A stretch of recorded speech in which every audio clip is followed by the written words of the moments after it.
What's happening in Jerusalem right now was foretold in Bible prophecy, and what comes next may rewrite how you see the end times. What if I told you that some of the most important prophecies in the entire Bible are being fulfilled now? 3 Jerusalem prophecies that are being fulfilled right now. What you discover could prepare you for the next major global shift. Each one gets more intense than the last. Don't blink. Every prophecy fulfilled brings us one step closer to the final hour. Number 1. The restoration of Israel. What if I told you that a miracle happened in front of the whole world, and most people missed it? It was something so impossible, so unlikely, that even many believers didn't think it could happen. Why did the church doubt a prophecy that God made crystal clear? And yet, even with God's word declared, doubt still crept in like a silent storm. This next revelation may change how you view modern Israel forever. Do you realize how close history came to forgetting God's people forever? What ripple effect did this moment send through the last days timeline? This is the true story of the rebirth of Israel, and how it proves that Bible prophecy is alive. If this prophecy came true, how many others are already in motion?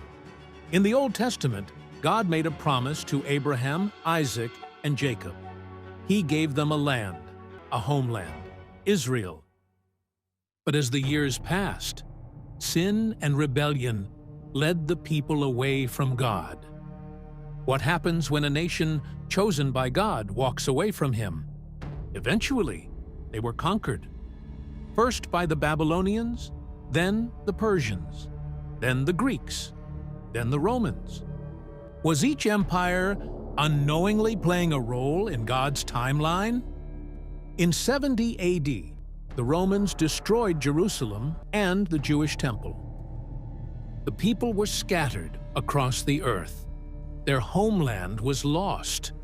And yet, this wasn't the end. It was the beginning of a setup for something greater.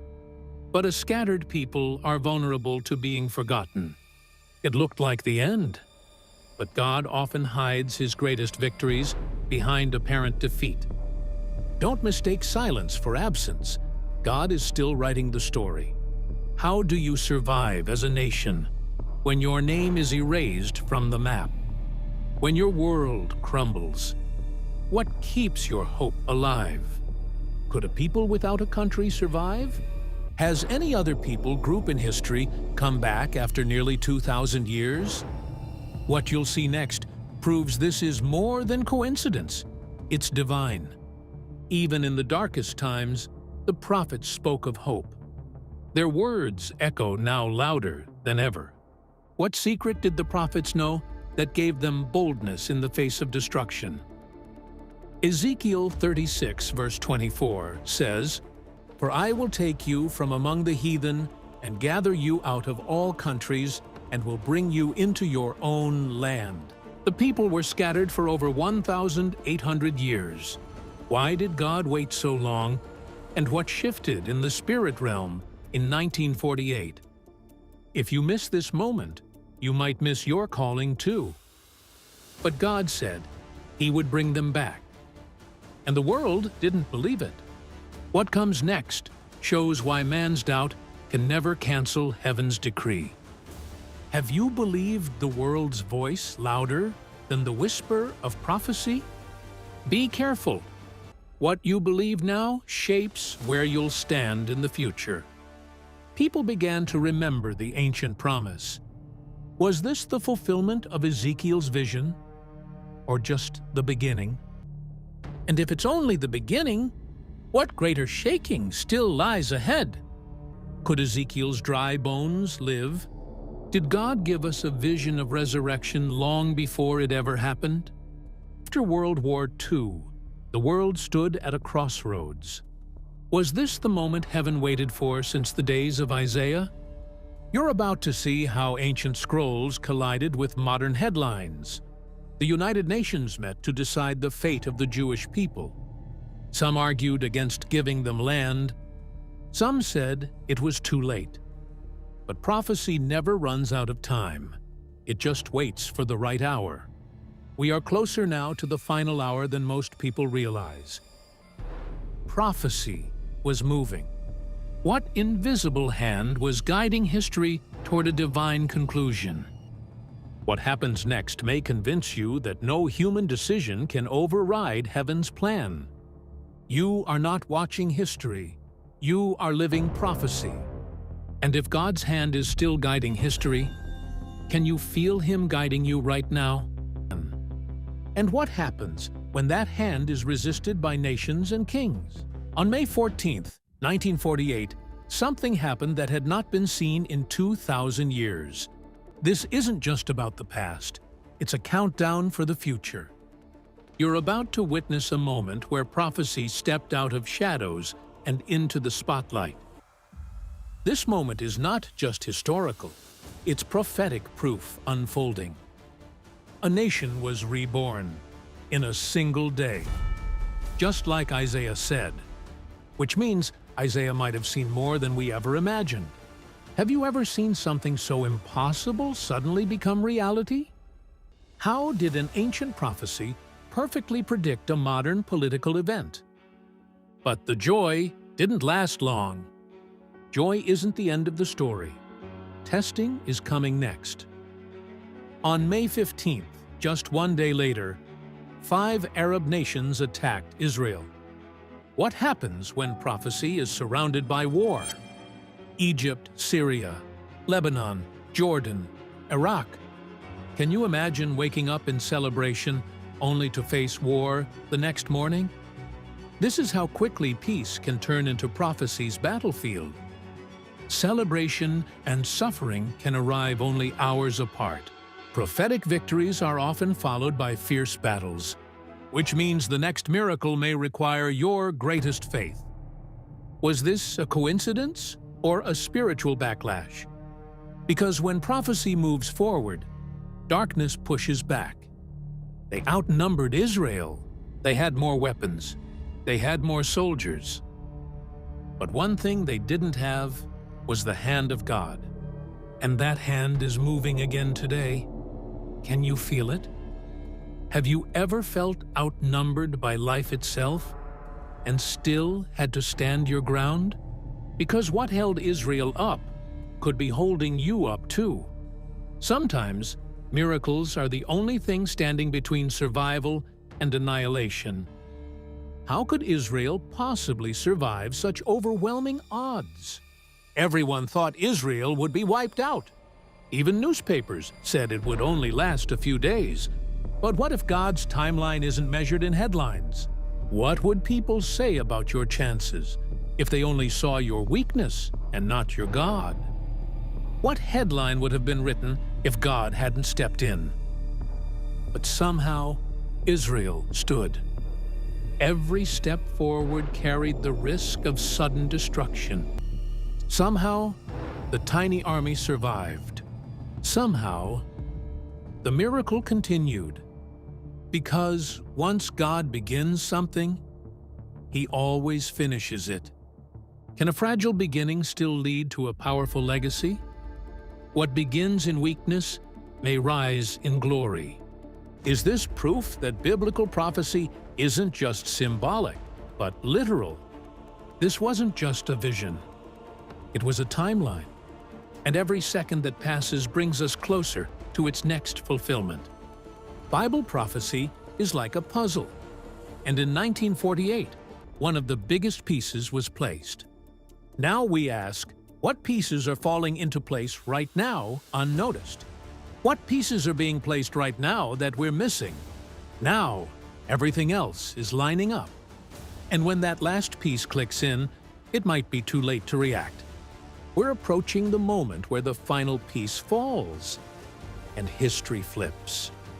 If you want to understand the end, you have to start at the center. Ignore Israel, and you'll miss the map to everything that comes next. Without Israel, there is no return of the king. If everything leads back to Israel, then where do you stand in God's global story? Coming up, we'll explore the role every believer plays in this unfolding plan. And by the end of this video, you'll know why your role in this story cannot wait. What storm is forming over Israel that the world is blind to? Before the signs come, the world may fall into deeper deception. And Israel is the sign that we are almost there. If Israel is the clock, then your heart is the alarm. Are you awake? Could this generation live to see the return of the King? But this generation may also face its greatest testing.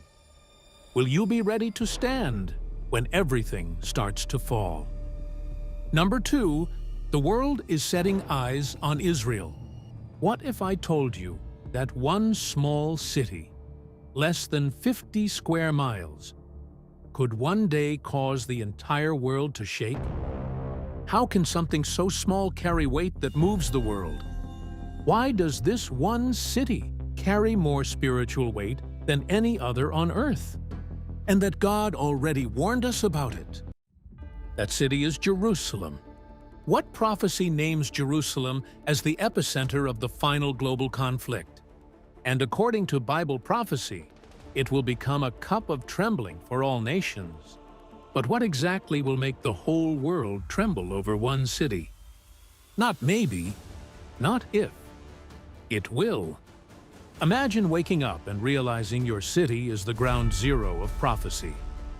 But when it does, the foundations of the world will crack. Has the countdown already begun? And no one's paying attention? What if the clock is ticking, but no one hears it but you? And what's happening in the news right now shows us that prophecy is unfolding before our very eyes. What headlines are actually hidden warnings from heaven? There is no city like Jerusalem. It's not just important to one religion. It's holy to 3: Judaism, Christianity, and Islam. It's the city where Jesus walked, where the temple stood, where prophets cried, where kings ruled, and where wars have never stopped. And the next war may be the last. Have we grown numb to the very signs that shook the prophets? What ancient curse or destiny causes unending conflict here? But why? Why is the world obsessed with this tiny piece of land? Could Jerusalem be the spiritual fault line of the entire earth? And the warning comes from the book of Zechariah. What did Zechariah see that the world is still trying to ignore? Let's read the verse that sets the stage.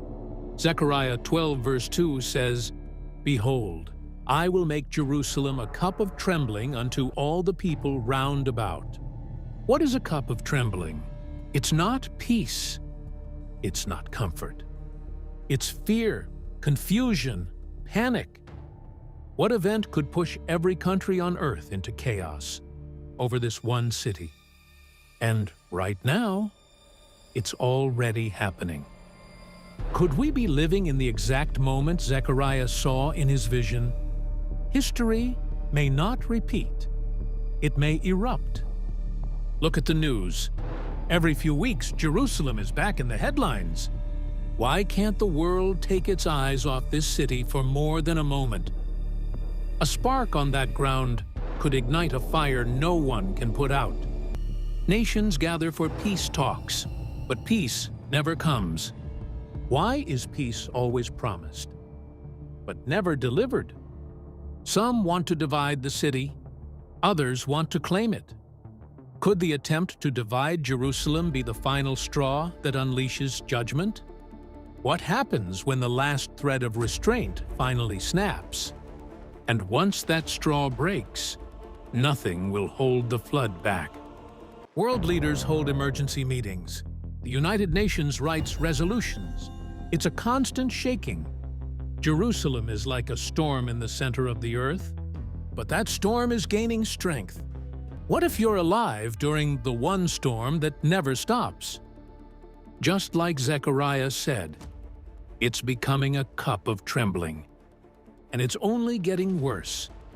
Every tremble now is a warning of a coming quake. If prophecy is a puzzle, How many pieces are left before the full picture appears? So what does the Bible say will happen next? Let's look at Zechariah 12 verse 3. And in that day will I make Jerusalem a burdensome stone for all people. All that burden themselves with it shall be cut in pieces. That means any nation that tries to control Jerusalem, divide it, or take it for itself, will be broken. What would it look like for a superpower to fall over a prophecy they never believed? What if the strongest nations fall because they ignored the oldest words? This is serious. God is saying, don't mess with my city. But what happens when the world crosses that line anyway? Once that line is crossed, there's no going back. But the world keeps trying. How many warnings will be ignored before judgment hits? And that's why tension is building like a ticking clock. One false move, one broken treaty, one spark, and everything changes. They're living in the middle of prophecy, and most of them don't even know it. But prophecy doesn't wait for awareness. It unfolds, ready or not. What happens when the whole world wakes up too late to what God already warned? Let me ask you something. Why does Satan care so much about Jerusalem? What ancient secret is hidden in Jerusalem that makes it Satan's #1 target? Why not Paris or New York? Why this one city? Because Jerusalem is where Jesus will return. This city will host the greatest moment in human history. Are we ready for it? Zechariah 14 verse 4 says, His feet shall stand in that day upon the Mount of Olives. Why that specific mountain? And what will it look like when he returns to it? The same place he left from is the place he's coming back to. Could this very spot be the most important ground on earth? Satan knows his time is short. He wants to stop it. How far will Satan go to try and delay the inevitable? If he can turn the world against Jerusalem, if he can bring chaos, war, and destruction, he thinks maybe, just maybe, he can delay the return of Christ. He's wrong, and he knows it. The book of Zechariah continues. Zechariah 12:9 says, And it shall come to pass in that day that I will seek to destroy all the nations that come against Jerusalem. What happens when God Himself declares war on the nations? That means war is coming, global war. But before the world hears the first missile, the gates of heaven may already be shaking. The nations of the world will surround Jerusalem. How close are we to seeing this prophecy come true on live television? Some will come for peace. Some will come for power. Some will come because they're deceived by the Antichrist. Which world leaders today are already under this deception and don't even know it? But God will be watching, and He will not let Jerusalem fall forever. How will God step in, and will the whole world see it happen? Here's where it gets intense. At some point, during these rising tensions, a peace agreement will be made. But peace built on deception always cracks first. The Antichrist will sign a deal with many nations. Who is this man? And why will so many people trust him? Daniel 9:27 says, He shall confirm the covenant with many for 1 week. At first, it will look like peace. People will celebrate. News outlets will call it a miracle. But the miracle will be a mask, and the mask will fall. How will something so dark hide behind the mask of peace? But halfway through the agreement, the Antichrist will break it. And when he does, the world won't be ready for the chaos he unleashes. And Jerusalem will explode with rage and terror. And the explosion will echo far beyond Israel's borders. Will this be the spark that ignites the final judgment? This is what Jesus warned about, the abomination of desolation. But God will not be silent. In the middle of the chaos, two witnesses will rise. They will stand in Jerusalem. They will preach. They will call down fire. They will stop rain. They will bring plagues, and the world will hate them. And that hatred will grow into a weapon. Revelation 11 says they will be killed in the streets of Jerusalem, and people will celebrate their death. Celebration will become a curse when the earth trembles beneath them. How could the murder of God's prophets become a global holiday? But after 3.5 days, they will rise again. And everything the world thought it understood will collapse in that moment. What will the world do when it sees resurrection with its own eyes? God will call them up, and a great earthquake will shake the city. Judgment is falling, but hope is still alive. But the door is closing faster than anyone realizes. So what does this mean for us? It means Jerusalem is the clock. Watch it. Pray for it. Pay attention to it. Because as it shakes, so does the world. And when the world shakes, only those standing on truth will remain. What if everything hinges on what happens in this one city? It means that prophecy is not just old words on a page. It's living, moving, fulfilling right now.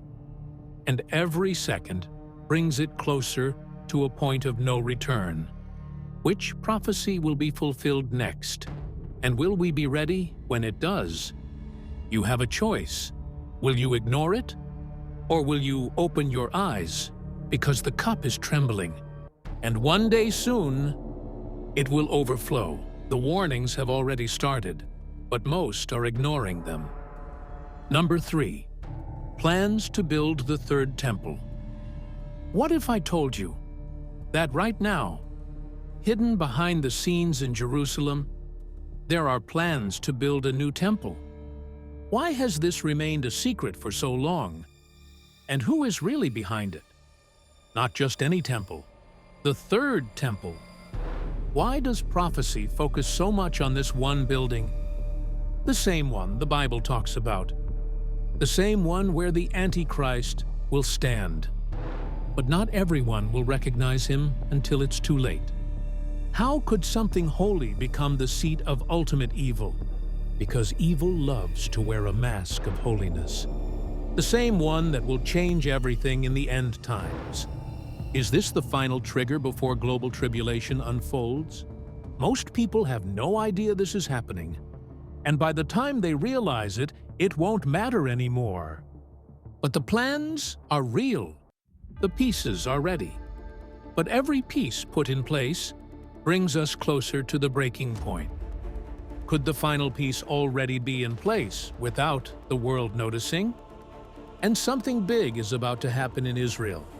But not everything that begins with celebration ends in peace. What sign will tell us it has officially begun? Let's slow down and ask a big question. Why does the temple matter? Why is this one structure so important to the final events of human history? The Bible talks about 3 temples in history. The first was built by Solomon. The second was rebuilt after exile. And now, prophecy points to a third temple in the last days. What ancient promise connects all 3 temples? And how does it end? Because every temple has ended with fire. This third temple isn't just a building. It's a sign. What is this temple meant to warn us about? It's a countdown. And when the countdown hits 0, there will be no turning back. It's the stage for some of the most terrifying and powerful events in the Bible. But every stage needs a final act, and this one ends in flames. What events will take place inside its walls that shake the entire planet? Jesus, Paul, and John all mention it. The prophets dreamed about it, and now religious leaders in Israel are preparing for it. But preparation doesn't mean safety. It means something is about to be unleashed. How close are we to seeing prophecy walk off the page and into the headlines. In Israel today, there's a small but powerful group called the Temple Institute. They're not dreaming, they're planning, and every plan brings us closer to the edge. What do they know that the rest of the world refuses to believe? They've already made the furniture, the altars, the menorah, the incense tools, even the high priest's garments. But even the garments of holiness can be worn by those with wicked intent. Why would they prepare everything unless they expect construction soon? They've trained priests from the tribe of Levi, and they say they are just waiting for one thing: permission to build. Who has the authority to grant that permission? And what might convince them to say yes? Did you catch that? The temple is not a far-off idea. It's ready to rise. Could we wake up one morning to find construction already underway? And once it starts, there will be no stopping the chain reaction. And once it does, prophecy begins to unfold fast. What rapid-fire events will be unleashed the moment the foundation is laid? Here's where the tension explodes. The place where the temple must be built is called the Temple Mount. It's the holiest site for Jews, but it's also the home of the Dome of the Rock, a Muslim shrine. What kind of confrontation will ignite when two faiths collide over one stone? Right now, the area is controlled by Islamic authorities. So if Israel even tries to rebuild the temple there, it would spark global outrage. Outrage that could turn to bloodshed overnight. Could this be the match that lights the next world war? War could break out in a day, and all it takes is one spark in the wrong place. That's why this is so intense.